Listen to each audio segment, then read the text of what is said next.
Hello friends, welcome to my channel Pratibha tutorial.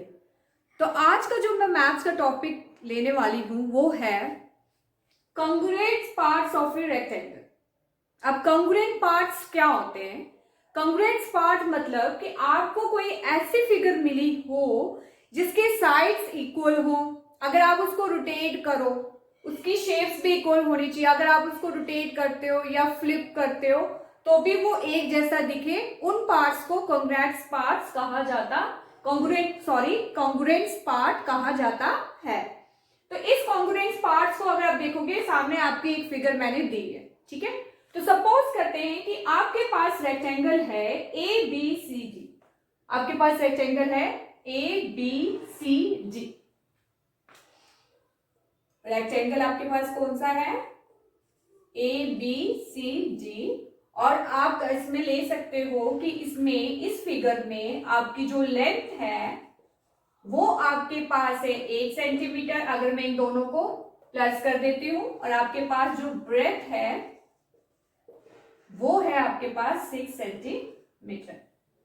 इतना clear हुआ आपको कि आपके पास एक रेक्टेंगल है और उसकी जो लेंथ है वो 1 सेंटीमीटर है, उसकी ब्रेथ जो है वो 6 सेंटीमीटर है। वो इस फिगर से आपको पता चल गया। अब क्या हुआ, इस फिगर को 2 इक्वल पार्ट्स में डिवाइड किया गया। आप ध्यान से देखिए कि ये जो 2 पार्ट्स है वो एग्जैक्टली इक्वल है। अगर ये 6 सेंटीमीटर है, 6 सेंटीमीटर, 2 सेंटीमीटर, 2 सेंटीमीटर, मतलब इक्वल पार्ट्स में इनको डिवाइड किया गया है। तो ये जो दोनों पार्ट्स है इसको आप क्या बोलोगे? Congruent part. क्योंकि ये रेक्टेंगल का पार्ट है तो this is a congruent parts of a rectangle. ठीक है, क्लियर? अब अगर आपके पास ऐसा फिगर मिलता है तो आप उसका एरिया कैसे कैलकुलेट करोगे? तो area of A congruent part या कॉन्ग्रुएंट फिगर लिख सकते हो आप, इज इक्वल टू, अब जितना ये कॉन्ग्रुएंट पार्ट होगा इसका एरिया जो होगा और इसका एरिया होगा, इन दोनों का सम, जैसे हमने पहले भी किया था एग्जैक्टली वैसे ही है।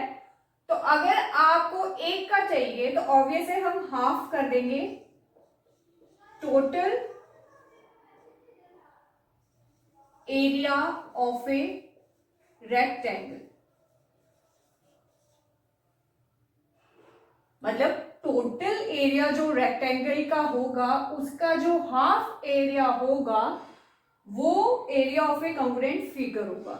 एक का कैलकुलेट कर लोगे, दूसरा का ऑटोमेटिकली कैलकुलेट हो जाएगा। अब आपके पास जो फिगर है हम उसी का ही कैलकुलेट करेंगे। तो दिस इज योर हाफ। तो आपके पास एक फिगर की जो लेंथ है, आपको पता है कि एरिया ऑफ ए रेक्टेंगल क्या होता है? Length multiply by breath. तो हाफ, एक फिगर की आप लेंथ ले लो, दैट इज आपके यहाँ पे कितनी लेंथ है?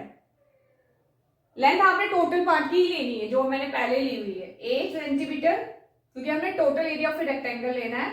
तो टोटल लेंथ आपकी आ गई 6 सेंटीमीटर, ब्रेथ आ गई आपकी 6 सेंटीमीटर, ऑलरेडी यहाँ पे दिया हुआ है।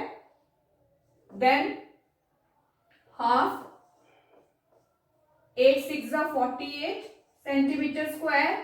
2 सेंटीमीटर है तो वो स्क्वायर बन जाएगा। और 48 का अगर हाफ करोगे तो क्या बनेगा? 48 का अगर हाफ करते हो तो वो 24 बनेगा, 24 सेंटीमीटर स्क्वायर। तो इस तरीके से आप कॉन्ग्रुएंट पार्ट्स के एरिया कैलकुलेट कर सकते हो अगर वो किसी रेक्टेंगल के अंदर आता है।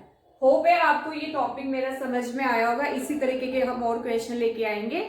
और मेरी वीडियो को लाइक कीजिए, शेयर कीजिए, चैनल को सब्सक्राइब करना मत भूलिए। Thank you very much.